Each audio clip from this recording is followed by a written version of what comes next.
The autumn wind cut through the Chicago streets with a sharpness that reminded Garrett Coleman why he loved October rides. His 2015 Harley-Davidson Street Glide rumbled beneath him, the engine's growl echoing off the glass towers of the financial district. The bike wasn't new, wasn't flashy, but it was his, customized over years with parts he'd installed himself, painted matte black with subtle silver accents that caught the fading afternoon light. Garrett downshifted as he approached a red light on South LaSalle Street, his worn leather boots finding purchase on the asphalt. At 34, he carried himself with the quiet confidence of a man who'd spent half his life on two wheels. His leather jacket, cracked and faded from a decade of weather and road trips, bore the patch of the Iron Serpent's motorcycle club on the back, a coiled snake wrapped around a motorcycle wheel. His dark hair, longer than it had been in his 20s, was pulled back in a low ponytail beneath his half-shell helmet. A thick beard, neatly trimmed but unmistakably rugged, framed a face weathered by sun and wind. The light turned green and Garrett accelerated, weaving through the late afternoon traffic with practiced ease. He'd just completed a 2-week ride down Route 66, starting in Chicago and pushing all the way to Santa Monica before turning back. The trip had been everything he needed: endless highways, small-town diners, campfires under star-filled skies, and the kind of solitude that helped him think clearly.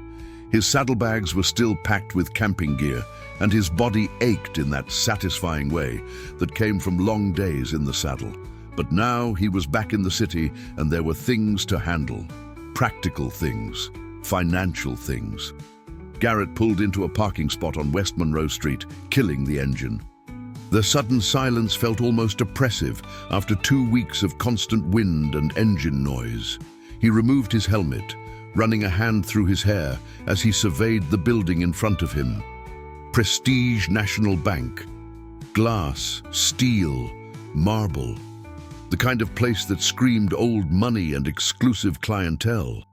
Not the kind of place Garrett normally frequented, but his financial advisor Daniel Crawford had insisted he switch his primary accounts here 6 months ago. Something about better interest rates on high-yield savings and more sophisticated investment management tools. Garrett had resisted at first. He preferred the anonymity of online banking, the ability to manage his substantial portfolio from his laptop in the cramped apartment above Rodriguez Auto Shop, where he worked part-time keeping motorcycles running. But Daniel had been persuasive, and eventually Garrett had agreed, though he rarely actually visited the physical branch. Today was different. He needed to verify some transfers before they processed, and his phone had died somewhere outside Amarillo, Texas, 3 days ago. He'd been off the grid since then, deliberately disconnected, and now he needed to make sure everything was in order. He locked his helmet to the bike and walked toward the bank's entrance, his boots heavy on the sidewalk.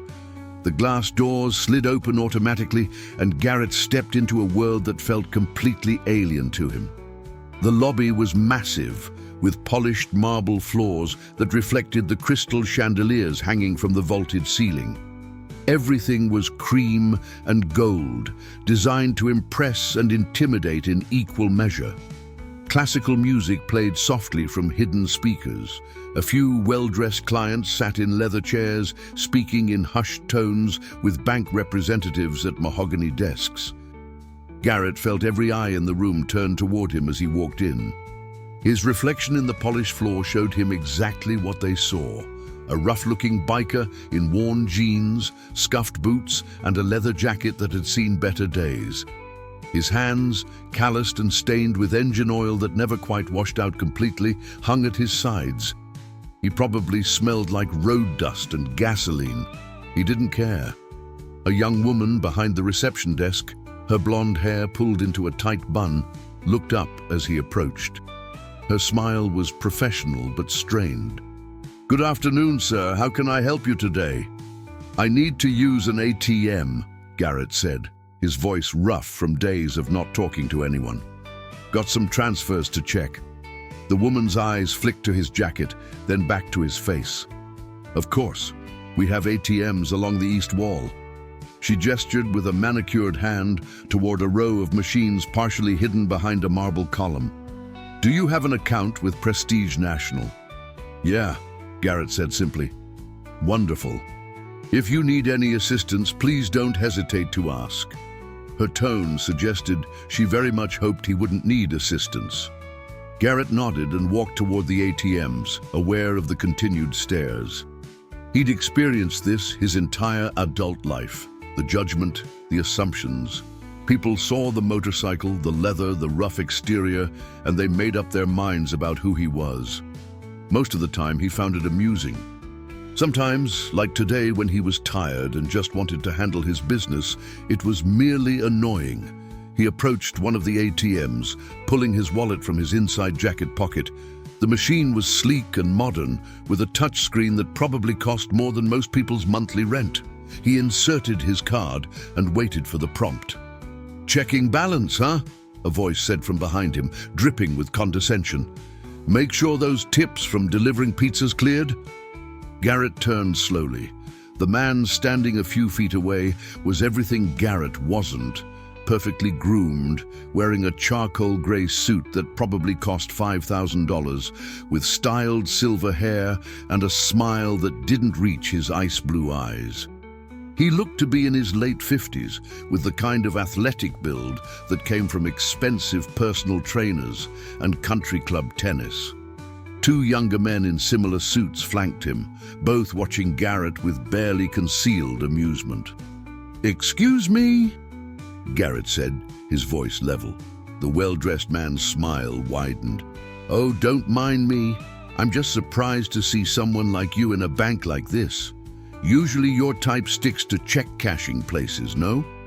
He glanced at his companions, who chuckled dutifully. Garrett recognized the type immediately. Old money, inherited wealth, the kind of person who'd never worked with his hands, never struggled, never had to prove anything because his last name did it for him. The kind of person who measured worth in dollars and measured people in how many dollars they appeared to have. "I'm just here to check my balance," Garrett said calmly, turning back to the ATM. "Your balance," the man repeated, his tone mocking. "Yes, I'm sure that's riveting. What is it, $300? $400 if you had a good week?"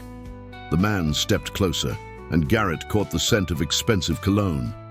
"Listen, friend, I don't mean to be rude, but this is a private banking institution. We cater to a certain caliber of client.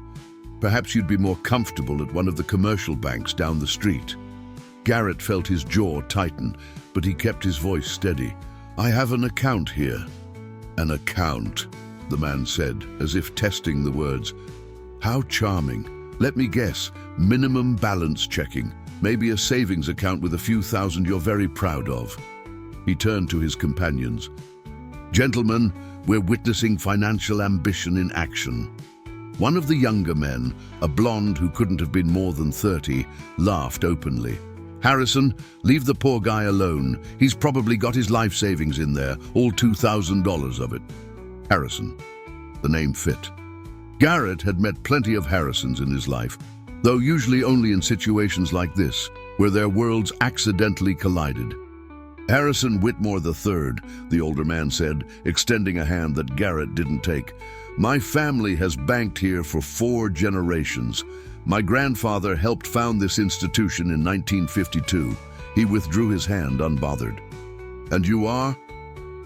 "Busy," Garrett said, entering his PIN into the ATM.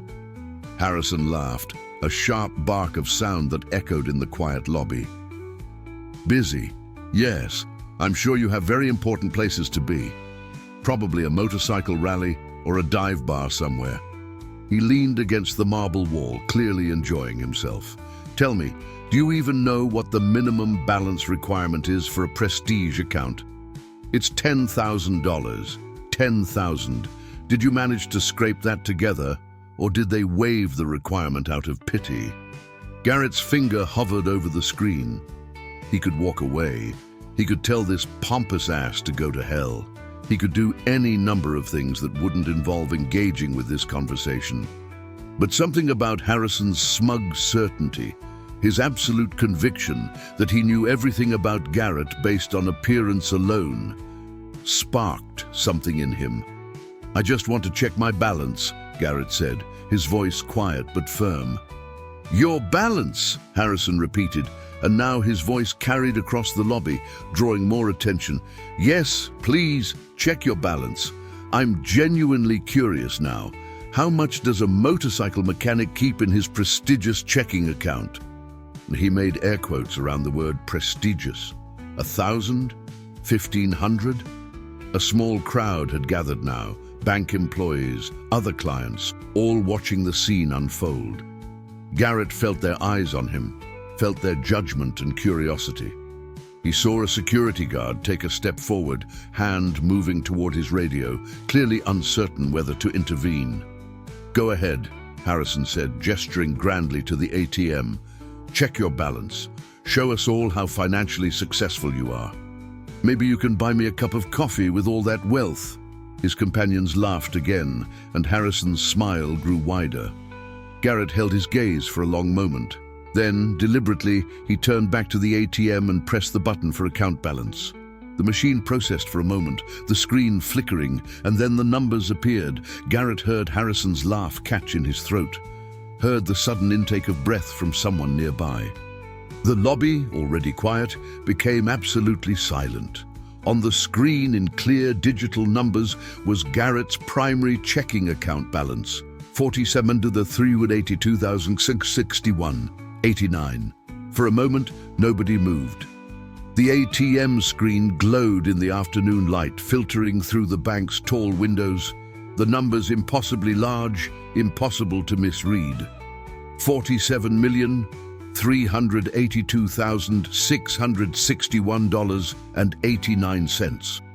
Harrison Whitmore, the third's face, had gone from smugly amused to pale in the span of a heartbeat. His mouth opened, closed, opened again. The two men flanking him had similar expressions of shock, their earlier laughter dying in their throats. Garrett didn't say anything. He simply looked at the screen, pressed the button to print a receipt, and waited while the machine whirred softly. The receipt emerged from the slot, and he took it, folding it carefully and sliding it into his wallet. Then he removed his card, returned it to its place, and closed his wallet. The whole process took perhaps 30 seconds. 30 seconds of absolute silence in the prestige National Bank lobby. "That's..." Harrison finally managed, his voice hoarse. "That can't be..." Garrett turned to face him fully. "Can't be what?" he asked, his voice still calm, still level. "Can't be real. Can't belong to someone like me?" He took a step closer, and Harrison actually backed up slightly. "You were saying something about my balance, something about pizza delivery tips, I think?" A woman behind the reception desk had her hand over her mouth. The security guard had stopped mid-step, staring.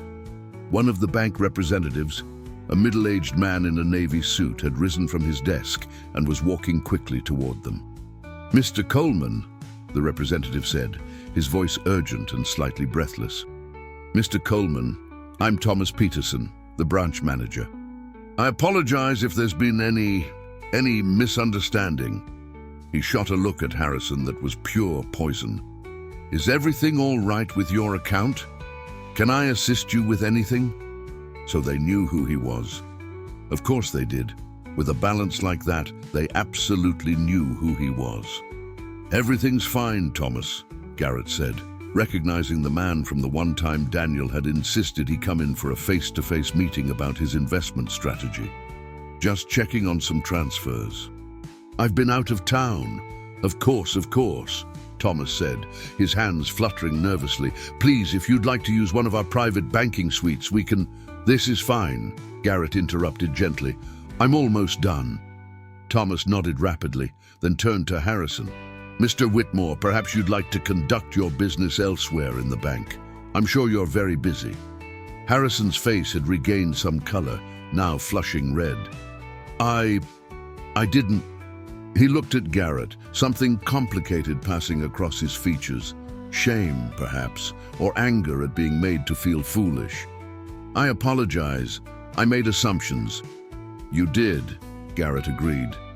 That balance, Harrison continued, and now his voice had taken on a different quality, still shocked, but with an edge of calculation. That's extraordinary. What do you do? I mean, obviously not. He caught himself, but the damage was already done. Obviously not deliver pizzas. Garrett finished for him. No, I invest, have been for about 12 years now. One of Harrison's companions, the blonde who'd made the comment about life savings, found his voice. 12 years? You're what, 35? You started investing at 23 with what, minimum wage savings? With $3,000, Garrett said. Bitcoin was under $100 a coin back in 2013. I bought in early, sold most of it at the right time, diversified into tech stocks and real estate. Compound interest is a beautiful thing when you give it time. The second man, dark-haired and younger, let out a low whistle. You're one of the crypto early adopters. Jesus. You must have nerves of steel. Most people sold when it hit 1,000. Most people panic, Garrett said simply. I did my research, understood the technology, believed in the long-term potential. He shrugged. Got lucky with timing. Lucky, Harrison repeated, his voice flat. He was looking at Garrett differently now, reassessing everything. That's not luck, that's vision. Maybe, Garrett said. Or maybe I just had nothing to lose. Makes it easier to take risks when you're starting from zero. Thomas Peterson was practically vibrating with anxiety. Mr. Coleman, I want to personally apologize for any discomfort you've experienced today. At Prestige National, we pride ourselves on treating all clients with respect, regardless of... It's fine, Garrett cut him off. Really, I'm used to it. You shouldn't have to be, Thomas insisted. Mr. Whitmore, I think you should... I'll handle this, Thomas, came a new voice, sharp and authoritative. A woman in her 60s wearing a burgundy dress suit and carrying herself with unmistakable authority had emerged from a private office. Her silver hair was cut in a severe bob, and her dark eyes were fixed on Harrison with an intensity that made even him flinch. Mrs. Aldridge, Thomas said, relief evident in his voice. I heard everything, Patricia Aldridge said crisply. She was the bank's regional director, and her family had as much history with Prestige National as Harrison's did. Mr. Whitmore, your behavior is unacceptable. This bank does not tolerate harassment of clients. I wasn't harassing, Harrison began, but Patricia held up a hand. You were loudly mocking a client for his appearance and making assumptions about his financial status in front of other clients and staff. That is precisely the definition of harassment. She turned to Garrett, and her expression softened fractionally. Mr. Coleman, please accept my sincere apologies. This is not representative of our values or standards. Appreciated, Garrett said. He was getting tired of the attention, tired of this whole situation. He just wanted to finish his business and leave. Mr. Whitmore, Patricia continued, turning back to Harrison, your family may have history with this institution, but that doesn't give you license to demean other clients. I'll be speaking with your father about this incident. Harrison's face went white. That's not necessary. I've apologized. Your apology rings hollow when it only came after you discovered Mr. Coleman's account balance, Patricia said coldly. What if he had been a mechanic with $300 in his account? Would his dignity matter less then? The question hung in the air. Harrison opened his mouth, closed it, then looked down at his polished shoes. No, he said quietly. I didn't hear you. No, Harrison said louder, meeting Patricia's gaze. His dignity wouldn't matter less. See that you remember that, Patricia said. She gestured to one of the private offices. Mr. Coleman, if you'd like to complete your banking in privacy. I'm good, Garrett said. He'd already checked what he needed to check. The transfers had gone through.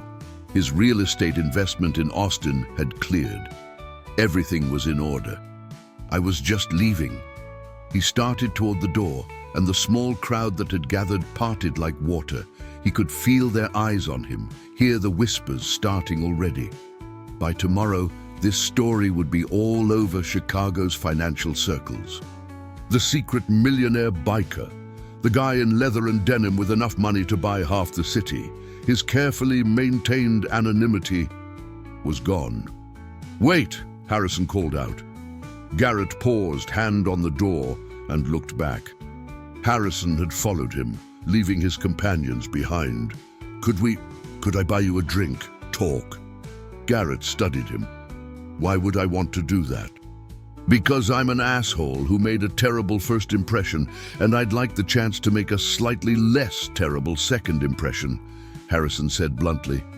There was something in his voice now, genuine discomfort, maybe even genuine regret. "And because, honestly, I'm fascinated. How does someone go from $3,000 to $47 million in 12 years? That's not just luck, that's strategy." "It's also none of your business," Garrett pointed out. "Fair," Harrison acknowledged, "but I'm asking anyway. One drink, 30 minutes of your time. If you hate every second of it, you never have to see me again." Garrett considered. Part of him wanted to tell Harrison exactly where he could shove his drink invitation. But another part, the part that had learned to read people during countless late-night conversations in roadside bars and motorcycle rallies, saw something in Harrison's expression. Not just curiosity, something like uncertainty, as if this encounter had shaken something loose in him. "One drink," Garrett said finally. "There's a bar called Murphy's 3 blocks from here. Meet me there in 20 minutes. I need to move my bike." Harrison blinked, surprised. "You're serious?" "You wanted a chance to make a better impression," Garrett said. "Clock's ticking." He pushed through the doors and stepped back out into the Chicago afternoon. The wind had picked up, carrying the smell of rain. He walked to his Harley, unlocked his helmet, and sat for a moment processing what had just happened. His phone was dead. But when he got home and charged it, there would probably be messages from Daniel Crawford, who monitored his accounts and would have seen the unusual ATM withdrawal location. There might be messages from Andrew Burke, president of the Iron Serpents, checking on when Garrett would be back from his road trip. Life would continue, but something had shifted. The secret he'd kept for over a decade, the double life he'd maintained so carefully, was cracked open now. Not shattered, not yet, but cracked. And he wasn't entirely sure how he felt about that. Garrett started the Harley, the engine's familiar rumble grounding him. Then he pulled into traffic heading toward Murphy's bar. He'd give Harrison Whitmore Threed his 30 minutes. What happened after that? Well, he'd figure it out as he went, just like he always did. Murphy's bar occupied the ground floor of a brick building that had stood since the 1920s, surviving Prohibition, the Depression, and every economic boom and bust Chicago had thrown at it. The neon sign above the door flickered slightly, the blue M in Murphy's occasionally going dark before buzzing back to life. It wasn't fancy, it wasn't trendy. It was the kind of place where cops, construction workers, and off-duty firefighters drank shoulder to shoulder with college professors and lawyers who'd grown tired of wine bars. Garrett had discovered it 5 years ago during one of his rare ventures into downtown Chicago outside of Iron Serpent's business. He liked it because nobody there cared who you were or what you did. The bartender, Sean Murphy, grandson of the original owner, treated everyone the same, with mild suspicion until you proved you weren't an asshole, then with grudging warmth. Garrett pushed through the heavy wooden door at 5:47 p.m., the interior dim and comfortable after the brightness outside. The bar ran along the left wall, dark wood polished smooth by decades of elbows. Booths lined the right side, red vinyl patched in places with black electrical tape. Sports memorabilia covered the walls, signed jerseys, old photographs of Chicago teams, pennants from championships won and lost. "Garrett," Sean called from behind the bar, not bothering to look up from the glass he was drying. He was in his 50s, built like a retired boxer, with a shaved head and forearms covered in faded tattoos. Heard you were out gallivanting across the country. Got back a couple hours ago, Garrett said, sliding onto a bar stool. Whiskey neat. And I'm expecting someone. Might need a booth. Now Sean did look up, one eyebrow raised. Expecting someone? You running a business meeting in my bar, Coleman? Something like that. Sean pulled a bottle of Jameson from the shelf and poured 2 fingers into a rocks glass, sliding it across the bar. You look like hell, by the way. Good trip? Best kind, Garrett said, taking a sip. The whiskey burned pleasantly down his throat, warming his chest. 11 states, 4,000 miles, no plan. Living the dream, Sean said, but there was approval in his voice. He'd been a rider himself before a bad accident in his 30s had left him with a permanent limp and a healthy respect for mortality. Booth in the back is empty if you want privacy.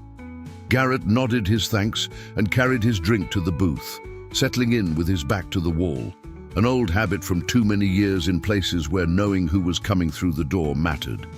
He checked his watch. 5:49 p.m. Harrison had said 20 minutes, and that had been 23 minutes ago. Maybe he wouldn't show. Maybe the whole buy you a drink thing had been performative, something to save face in front of the bank staff. Garrett wouldn't be surprised. In his experience, guys like Harrison Whitmore III said a lot of things they didn't mean, but at 5:52 p.m., the door opened, and Harrison walked in. He looked profoundly out of place. The expensive suit, the perfect hair, the Italian leather shoes, all of it screamed money in a place that had no interest in impressed. Several patrons glanced up, assessed him in a second, and went back to their drinks.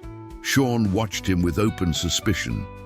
Harrison spotted Garrett and walked over, moving with the careful precision of someone entering unfamiliar territory. "This is not what I expected," he said, sliding into the booth across from Garrett. "What did you expect?" "I don't know. Something closer to the bank? One of the cocktail lounges on Madison?" Harrison looked around, taking in the worn booths and the smell of fried food and beer. "This is very authentic."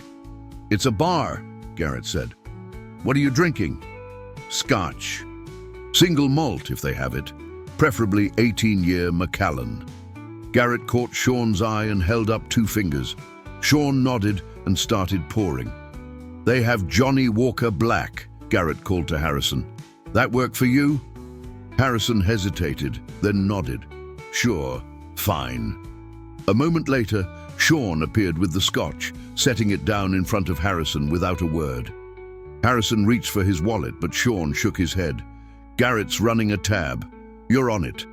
He walked away before Harrison could respond. Harrison took a sip of the scotch and tried not to grimace. Garrett caught it anyway.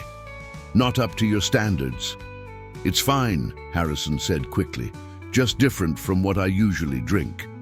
He set the glass down and folded his hands on the table.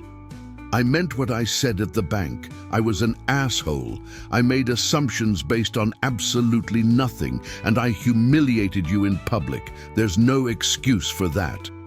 "No," Garrett agreed, "there isn't." Harrison winced. "You're not going to make this easy, are you?" "Why should I?" "You shouldn't."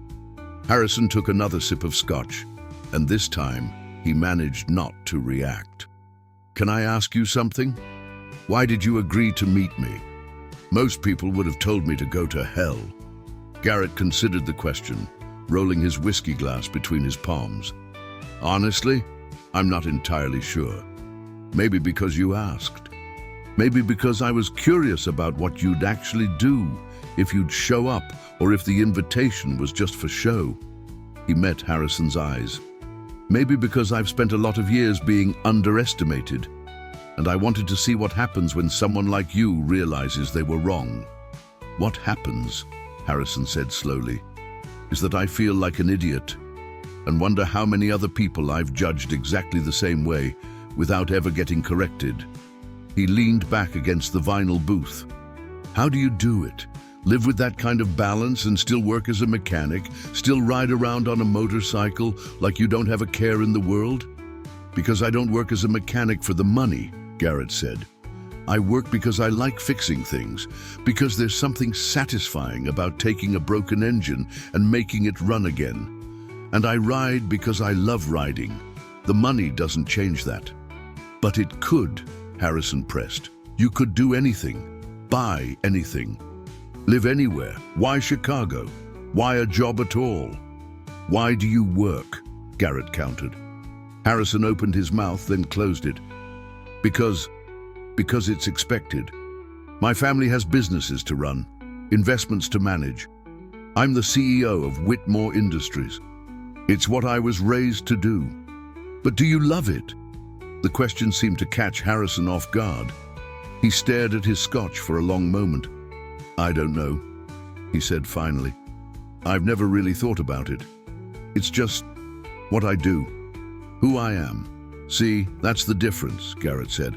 I know who I am without the money. I was Garrett Coleman, mechanic and biker before I ever made a dime from Bitcoin. The money is just a tool. It gives me freedom and security, but it doesn't define me. How did you do it? Harrison asked, leaning forward. Really? 3,000 to 47 million? That's not just buying Bitcoin and waiting. Garrett took a drink, considering how much to share. I was 22, he finally said. Working at Rodriguez Auto Shop for $12 an hour, barely scraping by. I'd always been interested in technology, and I read about Bitcoin in some tech forum. It was trading at $93. Everything I read said it was either going to zero or going to the moon. So you bet on the moon, Harrison said. I bet $3,000 I'd saved over 2 years. Garrett corrected. Money I could afford to lose. I bought 32 Bitcoins and forgot about them for a year. When I checked again, they were worth $600 each, almost $20,000. Harrison whistled low. And you held? I sold 10 coins, kept the profit as cash, let the rest ride. Over the next few years, I bought more when it dipped, sold some when it spiked. By 2017, when Bitcoin hit 19,000, I had accumulated about 200 coins through buying dips. Garrett paused, remembering those years. The anxiety, the sleepless nights watching charts, the temptation to sell everything. I sold most of them between 15 and 18,000, walked away with about 3.2 million. Most people would have stopped there, Harrison said. Most people would have, Garrett agreed. But I'd learned something by then. I understood markets, understood risk management. I took that money and diversified. Tech stocks mostly, Amazon, Google, Apple. Bought some real estate in Austin and Portland before those markets exploded. Reinvested dividends, lived below my means. He shrugged. 12 years later, here I am. Here you are, Harrison echoed. Worth 47 million and working on motorcycles. Worth closer to 63 million if you count my investment accounts and real estate, Garrett said. The checking account is just liquid assets. Harrison's eyes widened. 63 million. Jesus. He drained his scotch.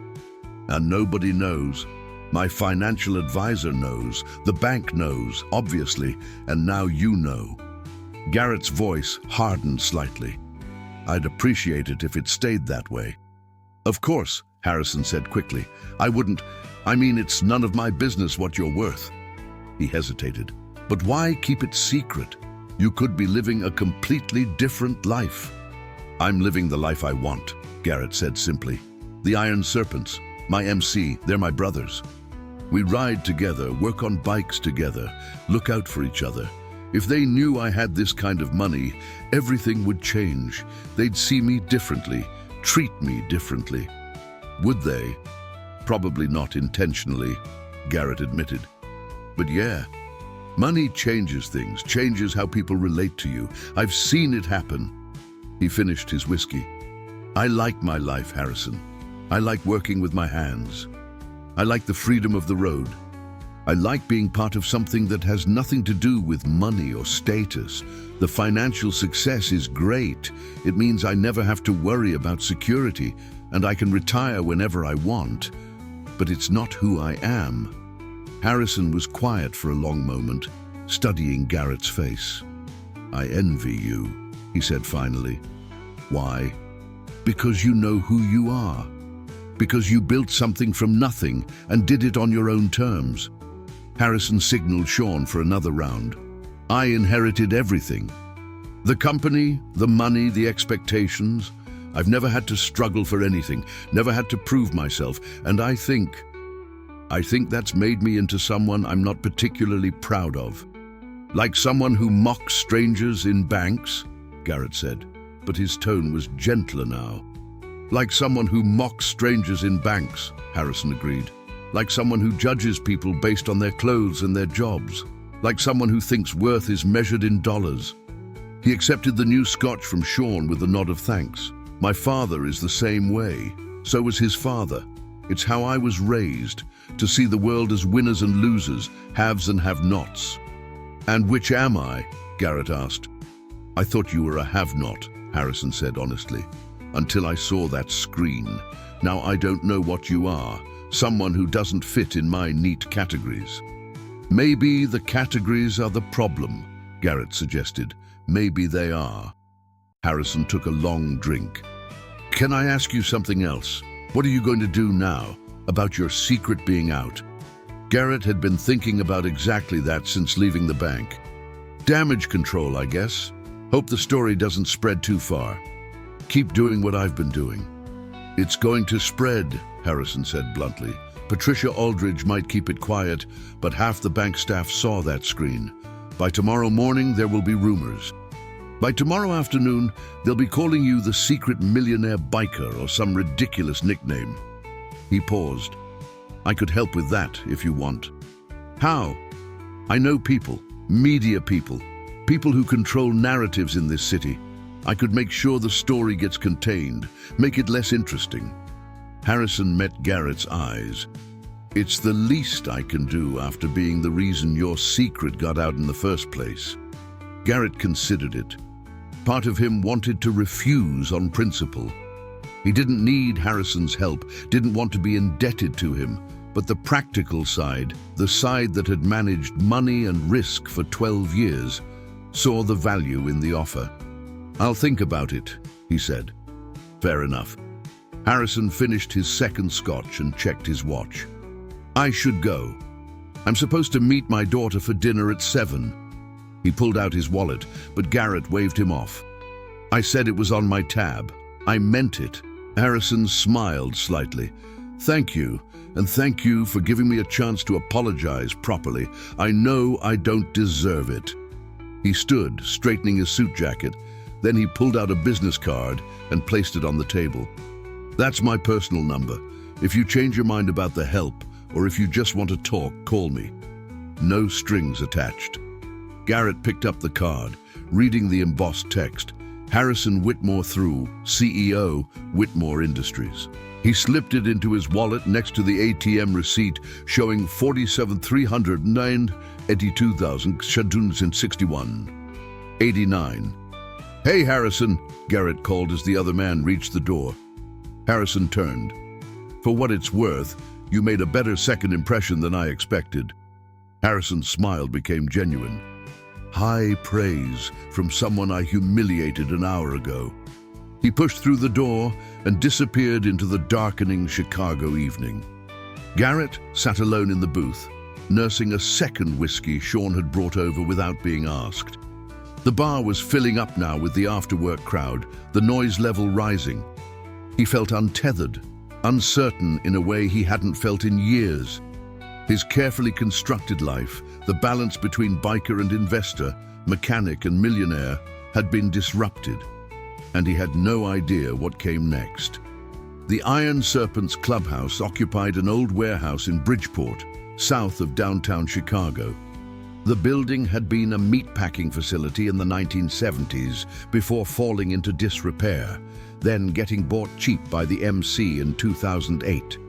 They'd renovated it themselves over the years, installing a full garage with 6 bays, a bar area, a lounge with pool tables and worn leather couches, and a private meeting room upstairs where club business got handled. Garrett pulled his Harley into the lot at 8:15 p.m., 2 days after the incident at Prestige National Bank. The lot was full, at least 15 bikes parked in neat rows, from vintage Harleys to modern Indians, each one meticulously maintained. The clubhouse lights were on, and he could hear music and laughter from inside. He'd been avoiding this, avoiding the questions he knew would come, avoiding the normalcy of club life while his head was still spinning from everything that had happened. But Andrew Burke, the Iron Serpent's president, had called that afternoon. Not a request, a summons. "Get your ass to the clubhouse tonight, Garrett. We need to talk." Andrew knew something. The question was what and how much. Garrett killed the engine and sat for a moment, gathering himself. Then he dismounted, removed his helmet, and walked toward the entrance. The heavy metal door was propped open, and he stepped into the familiar chaos of club night. The main room was packed. 20, maybe 25 members, ranging from their late 20s to their 60s. Some were shooting pool, their laughter punctuated by the crack of balls. Others clustered around the bar, where Nathan Reeves, the club's treasurer, was pouring drinks. A card game occupied one corner table, money and poker chips piled high. The walls were covered with MC memorabilia, photographs from rides, framed patches, event posters. "Garrett!" someone called out. James Mitchell, one of the younger members, waved from the pool table. "Where the hell you been? You missed the ride to Milwaukee last weekend." "Had some things to handle," Garrett said, returning the wave. He scanned the room and spotted Andrew Burke near the bar, deep in conversation with Vincent Rodriguez, the same Vincent who owned the auto shop where Garrett worked. Andrew looked up and caught Garrett's eye. He was in his early 50s, built solid from years of construction work, with a grey, streaked beard and sharp eyes that missed nothing. He gestured toward the stairs. "The universal signal for upstairs, now." Garrett's stomach tightened. This wasn't going to be casual. He climbed the stairs to the second floor, where the meeting room occupied half the space. It was simpler than the room below. A long table, folding chairs, a whiteboard on one wall used for planning runs and events. Andrew was already inside when Garrett arrived, closing the door behind him. "Sit," Andrew said, not unkindly. Garrett sat. Andrew pulled out a chair across from him and settled his weight into it with a sigh. For a long moment, he just looked at Garrett, his expression unreadable. "So," Andrew finally said, "you want to tell me why Tommy Chen from First Chicago Bank called me yesterday asking if I knew you were worth $60 million? Garrett's heart sank. Tommy Chen was an Iron Serpent. A good guy, solid member, worked in commercial banking, and apparently had friends at Prestige National. "Fuck," Garrett said quietly. "Yeah," Andrew agreed. "Fuck is right." He leaned back, crossing his arms. "You going to explain, or am I supposed to guess?" "It's complicated," Garrett said. "I got time." Garrett took a breath and told him, not everything, not the exact figures, not every detail, but enough. The early Bitcoin investment, the patient accumulation of wealth, the deliberate choice to keep it quiet, to live his life as if nothing had changed. Andrew listened without interrupting, his face giving nothing away. When Garrett finished, silence filled the room. "60 million, Andrew finally said. "Give or take. Jesus Christ, Garrett." Andrew rubbed his face with both hands. "How long have you been sitting on this?" "About 10 years since I first made serious money, 12 since I started investing." 10 years, Andrew's voice was flat. 10 years you've been coming to this clubhouse, working on bikes, drinking with us, riding with us, acting like you're just another broke bastard scraping by. "I wasn't acting," Garrett said urgently. "I am just another guy. The money doesn't change who I am." "Doesn't it?" Andrew stood, starting to pace. "You lied to us, Garrett. Not directly, maybe, but by omission. We're your brothers. We're supposed to trust each other, look out for each other. And you've been keeping this massive secret the whole time. I kept it secret because I knew this would happen, Garrett said, his own frustration rising. I knew everything would change. I knew people would treat me differently, look at me differently. I just wanted... What? To slum it with the working class bikers? Get your thrills hanging out with people who actually worry about money? Andrew's voice had an edge now. That's not fair. No? Then what is it, Garrett? Why are you here? Why work at Vincent's shop for $15 an hour when you could buy the whole damn building? Why ride with us when you could be on a custom $200,000 bike instead of that beat-up street glide?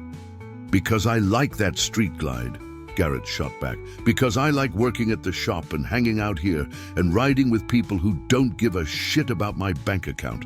Because this, he gestured around them, this is real.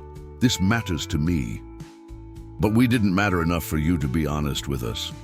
The words hit like a punch. Garrett opened his mouth, closed it, tried again. I was protecting something, he said quietly. Protecting this, us. If everyone knew, it would change. People would ask me for money, wonder if I was judging them for not having money, question my motives for everything. So instead you lied. I kept my financial business private, Garrett corrected. That's not the same as lying.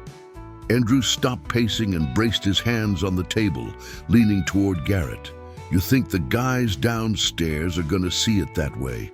You think they're not gonna feel like you've been playing them for fools? I know you never meant it that way, Andrew interrupted, but that's how some of them are going to take it. Marcus especially. He straightened. Tommy already told 3 people before he called me. By now, half the club probably knows. By tomorrow, everyone will. Garrett felt everything slipping away. The clubhouse, the brotherhood, the sense of belonging he'd found here, all of it threatened by the very thing he'd tried to protect it from. What do I do? He asked. Andrew was quiet for a moment. Then he sighed and sat back down. You come clean, tonight. You get downstairs, you stand up in front of everyone, and you tell them the truth, the whole truth. And then you let them react however they're going to react. And if they want me out, then that's their choice, Andrew said. But Garrett, for what it's worth, I don't think they will. Yes, some guys are going to be pissed, some are going to feel betrayed, but most of them have ridden with you for years. They know you. They know you're not some rich asshole slumming it. He paused. But they need to hear it from you, not from Tommy, not from rumors, from you. Garrett nodded slowly. Okay, Andrew echoed. He stood and clapped Garrett on the shoulder. Come on, let's get this over with. They went downstairs together. Andrew walked to the bar and grabbed a beer bottle, banging it against the counter 3 times. The traditional signal for attention. The room gradually quieted, conversations trailing off as members turned to look. Listen up, Andrew called out. Garrett's got something to say, and I want everyone to shut up and listen before you start running your mouths. All eyes turned to Garrett. He saw curiosity on some faces, suspicion on others. Nathan Reeves, the treasurer, looked troubled. James Mitchell looked confused. And Vincent Rodriguez, his boss, wore an expression of careful neutrality. Garrett stepped forward, his mouth dry. Some of you have probably heard rumors in the last couple days, he began, about me, about money.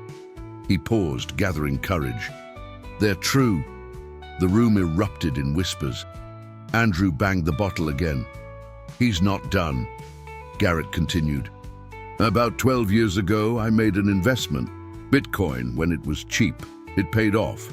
I reinvested, diversified, and over time, I built up substantial wealth. He forced himself to say the words. I'm worth about $63 million. The silence that followed was absolute. Someone dropped a pool cue. It clattered on the floor, obscenely loud. You're fucking with us, James Mitchell said, laughing uncertainly. Right? I'm not, Garrett said. "63 million, Nathan repeated slowly. "And you've been working at Vincent's shop for what, 15 an hour?" 16, Vincent corrected quietly. "Gave him a raise last year." "Why?" This from Marcus Webb, one of the oldest members, a grizzled biker in his 60s, who'd been with the Iron Serpents since the beginning. "Why work at all? Why be here?" "Because I like it here," Garrett said simply. "Because you guys are my brothers. Because this life, the rides, the work, the friendship, it's real. It matters to me more than the money." "But you lied about it," someone called from the back. Garrett couldn't see who. "I kept it private," Garrett said. "I didn't talk about my finances because I was afraid of exactly this. Afraid it would change things, change how you saw me." "Well, it fucking changed things," Marcus said, his voice hard. "You think we're stupid? Think we wouldn't understand that you're playing at being one of us?" "I'm not playing," Garrett said, his voice rising. "I've bled with you guys, ridden thousands of miles with you, fixed your bikes, had your backs in fights. The money doesn't change any of that." "Doesn't it?" Marcus stood, his chair scraping back. "You got 60 million in the bank, and you're letting us buy you drinks, letting us cover you when you're short on cash for gas. Acting like you're struggling same as the rest of us. That's not brotherhood, Garrett. That's charity. You letting us pretend we're helping you out." "I never asked anyone to cover me," Garrett protested. "I always paid my share." "When you felt like it," Marcus shot back. "When you wanted to play poor."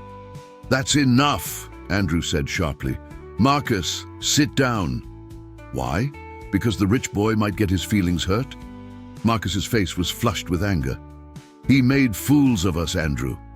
10 years of lying, 10 years of riding," Andrew interrupted. 10 years of being a solid member.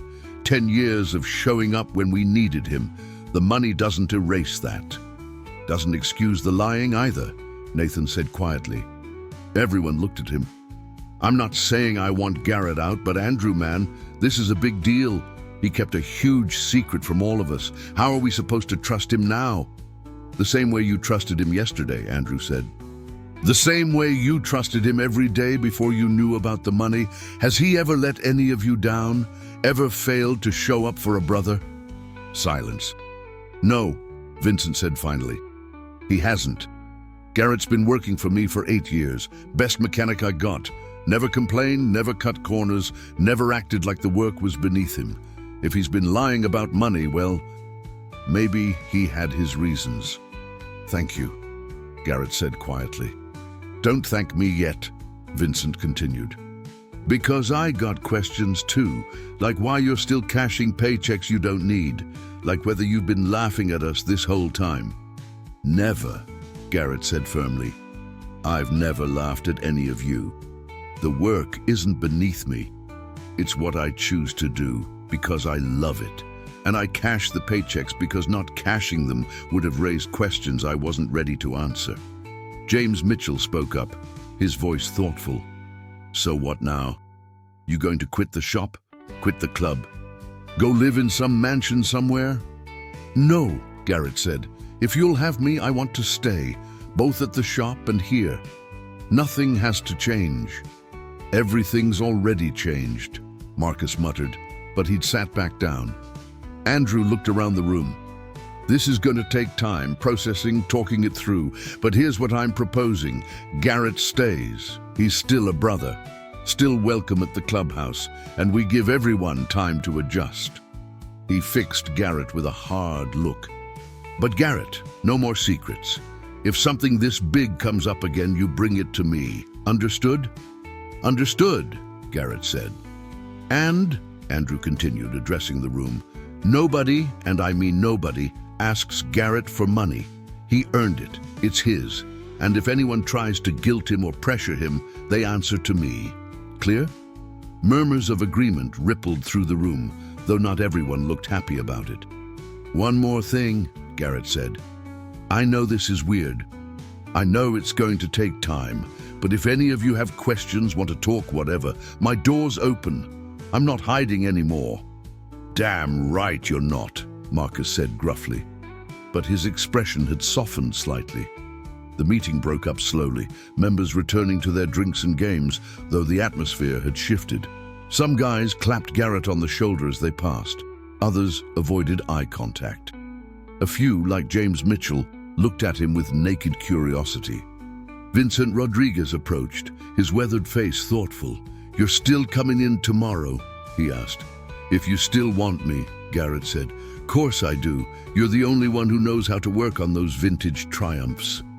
Vincent paused. "But Garrett, man, you should have told me. We've worked together 8 years. I thought we were friends." "We are friends," Garrett said. "That's why I didn't tell you. I didn't want money to get in the way." Vincent considered this. "Yeah, well, next time you think about keeping a secret to protect me, don't. I'm a grown man. I can handle the truth." But he smiled slightly as he said it, and Garrett felt some of the tension in his chest ease. Over the next hour, Garrett talked with various members. Some conversations were awkward, full of stilted questions about investments and wealth management. Others were surprisingly normal, as if the revelation had changed nothing. Nathan Reeves, ever the treasurer, was fascinated by the financial mechanics and spent 20 minutes grilling Garrett about portfolio diversification. It was nearly midnight when Garrett finally left the clubhouse. He was exhausted, emotionally wrung out, but also relieved. The secret was out. The initial storm had passed. Whatever came next, at least he wouldn't have to hide anymore. He was unlocking his helmet when a silver Mercedes pulled into the lot. Garrett tensed. The clubhouse wasn't in the kind of neighborhood where Mercedes typically appeared after midnight. But when the driver's door opened, Harrison Whitmore III stepped out. "You have got to be kidding me," Garrett muttered. Harrison approached cautiously, hands visible and empty. "I know this looks strange. It looks insane. How did you even find this place?" "I asked around. Turns out when you mention a motorcycle club in Bridgeport, people know exactly what you're talking about." Harrison glanced at the clubhouse, taking in the bikes, the building, the general atmosphere of controlled chaos. "This is your world." "Part of it," Garrett said. "What do you want, Harrison?" "To give you a heads up, the story leaked. Not from the bank. Patricia Aldridge locked that down tight, but someone at a business lunch today mentioned the secret millionaire biker, and by this afternoon it was on 3 financial blogs." Harrison pulled out his phone, showing Garrett a screenshot. "They don't have your name yet, but they're looking." The headline read, "Mystery Motorcycle Investor Stuns Chicago Bank with $47 million balance." The article was light on details, but heavy on speculation. "Shit," Garrett said. "I called in some favors. Got the story pulled from 2 major sites and convinced the third to remove identifying details. But Garrett, it's only a matter of time. Someone will connect the dots. Someone always does." Harrison pocketed his phone. "I wanted to warn you before it gets worse." "Why?" Garrett asked. "Why do you care?" Harrison was quiet for a moment. "Because I started this. Because my arrogance put you in this position. And because..." He hesitated. "Because talking to you the other night made me realize I've been living a very small life in a very narrow world. You're the first person in years who's challenged how I think about things." "I'm not your redemption project," Garrett said flatly. "I know. I'm not asking to be friends. I'm just trying to do the right thing." Harrison turned to go, then stopped. "For what it's worth, I looked you up. Asked people about the Iron Serpents. Everyone says the same thing. You guys are solid, loyal, the kind of community most people spend their whole lives looking for." He met Garrett's eyes. "You built something real here. I hope the money doesn't take it away from you." He got back in the Mercedes and drove away, leaving Garrett standing alone in the parking lot. 3 weeks later, Garrett sat in a coffee shop on North Avenue, watching rain streak down the windows. November had arrived cold and wet, the kind of Chicago weather that made riding miserable, but didn't stop dedicated bikers. His Harley was parked outside, and his laptop was open in front of him, showing real-time updates from his investment portfolio. The story had broken wide open 10 days after Harrison's warning. A financial journalist had pieced together information from multiple sources and published a feature article, "The Blue-Collar Millionaire: How a Chicago Mechanic Turned $3,000 into $60 million."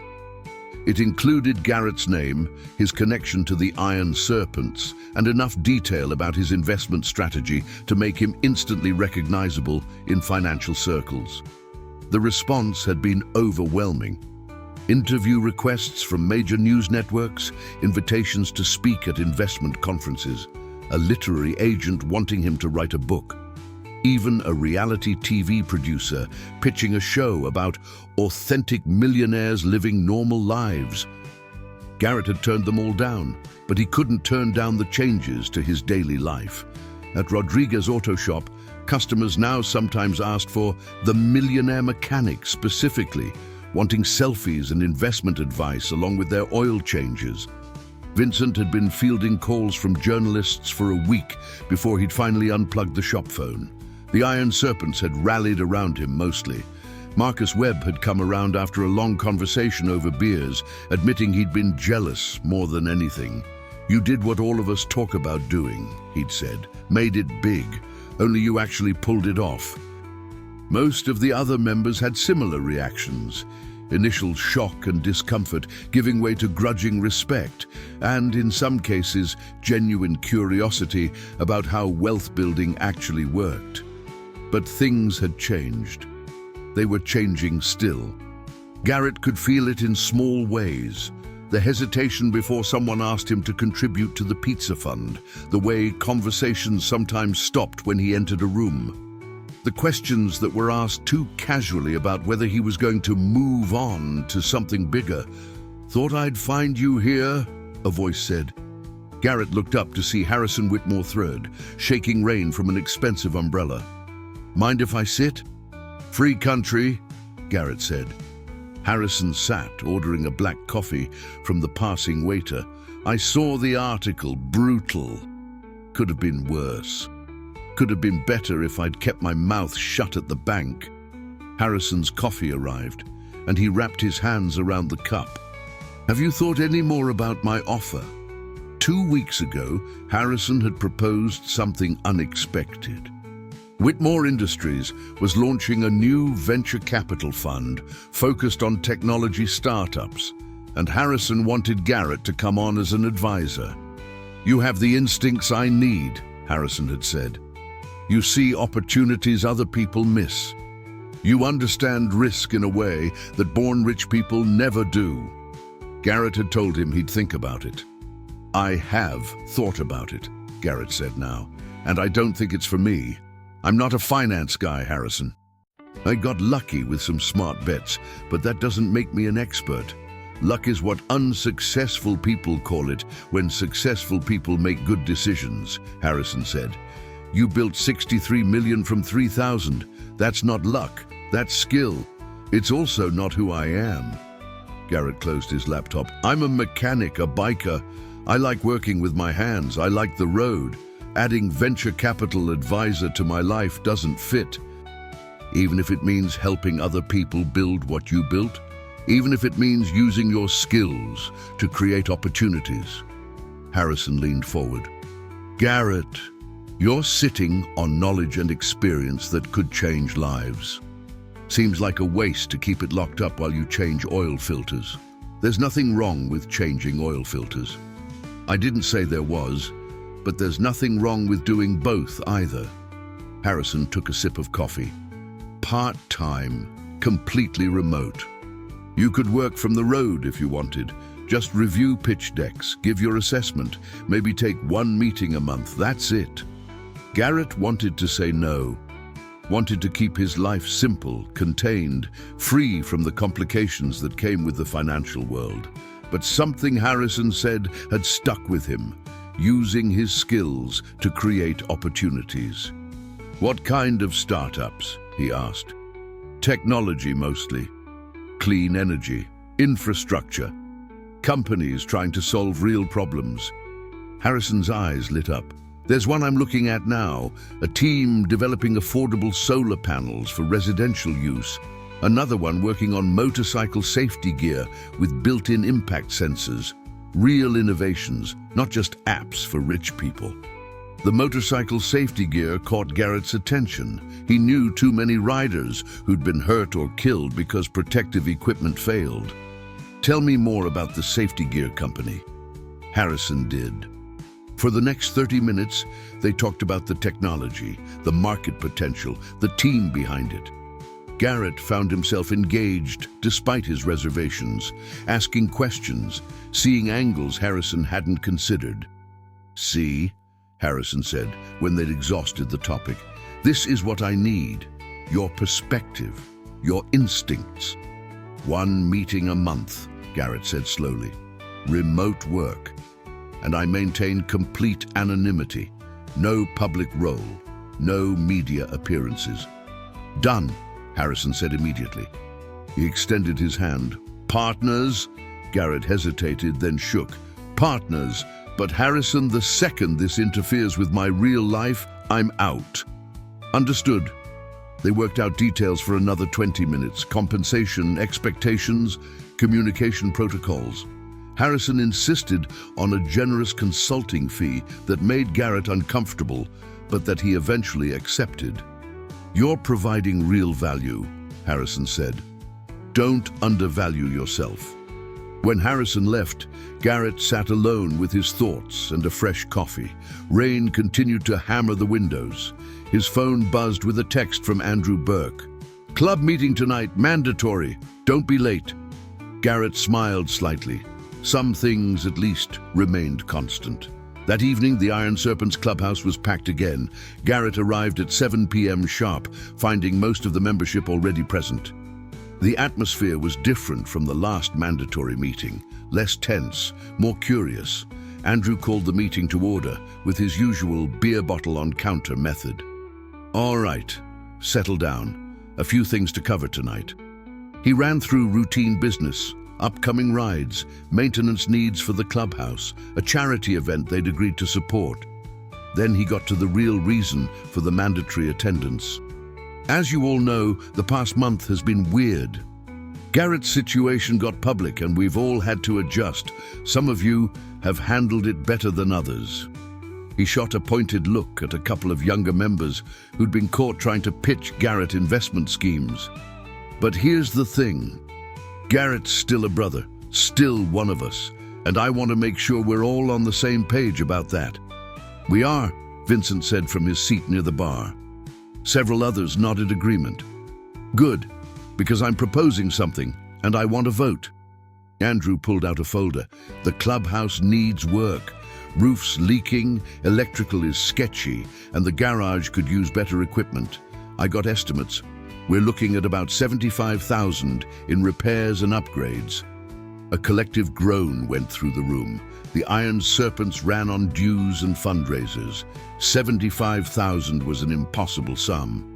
"Now," Andrew continued, "I could ask Garrett to write a check and solve the problem. But I'm not going to do that, because that's not how this club works. We take care of our own shit."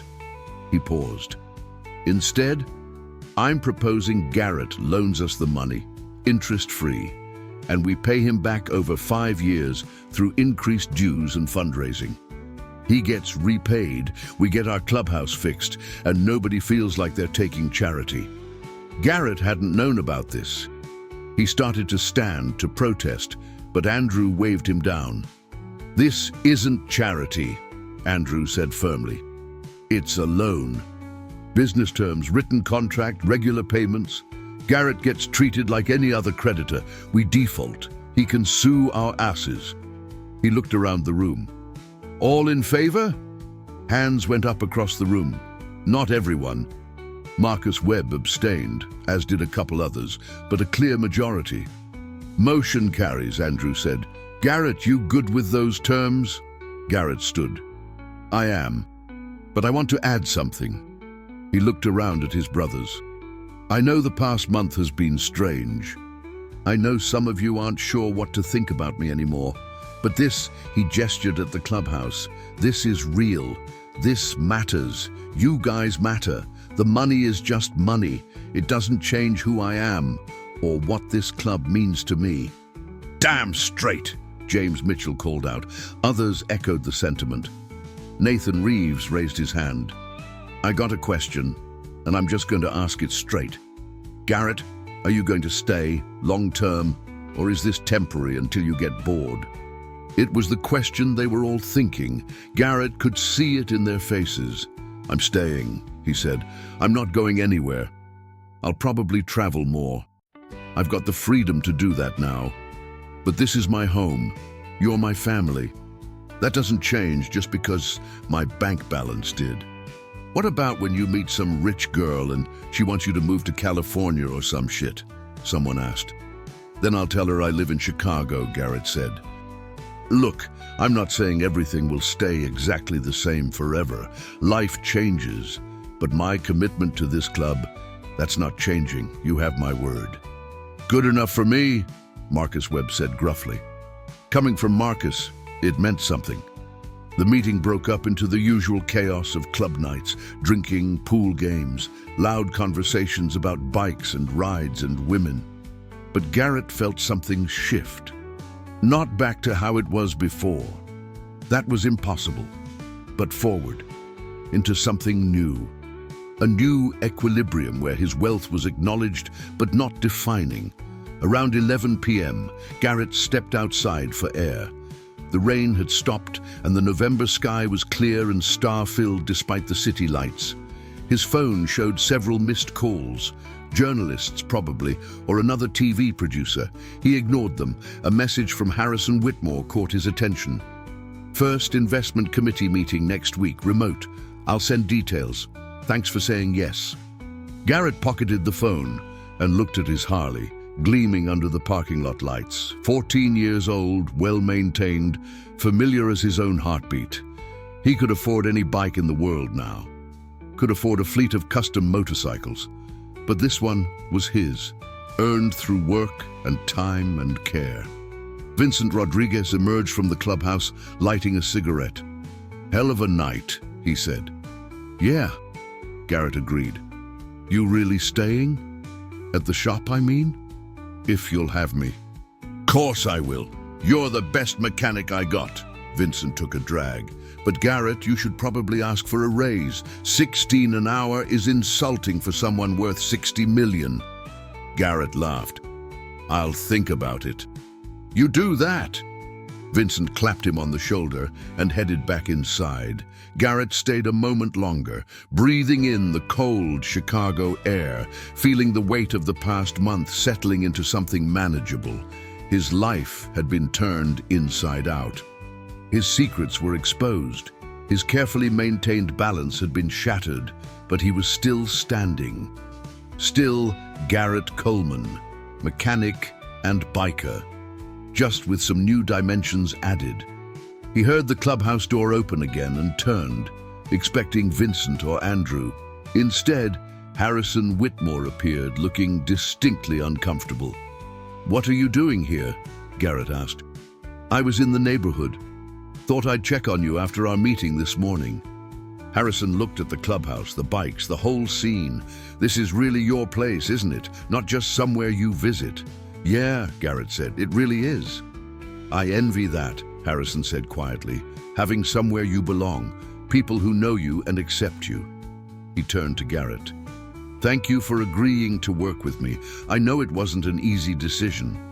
It wasn't, Garrett admitted. But I think it might be the right one. We'll see. Harrison nodded. We will. Good night, Garrett. Night, Harrison. As Harrison's Mercedes pulled away, Andrew Burke emerged from the clubhouse. That who I think it was? Yeah. The guy who started this whole mess? Also, the guy who's trying to help fix it, Garrett said. Andrew considered this. People are complicated. They are. They stood in comfortable silence for a moment. Then Andrew said, You really okay? All this shit that's happened? Garrett thought about it. The exposure, the attention. The changes to his carefully constructed life, the loss of anonymity, the new opportunities, the complications and possibilities. "Yeah," he said finally, "I think I am, or I will be." "Good."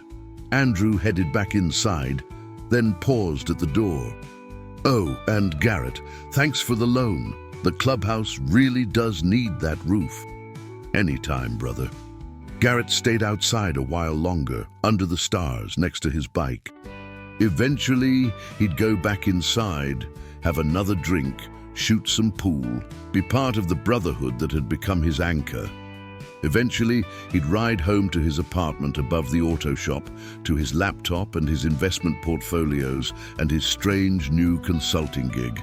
Eventually, he'd figure out how to balance all the different parts of his life, the wealth and the work, the privacy and the exposure, the past and the future. But for now, he just stood in the parking lot of the Iron Serpent's clubhouse, breathing Chicago air, and let himself be exactly who he was.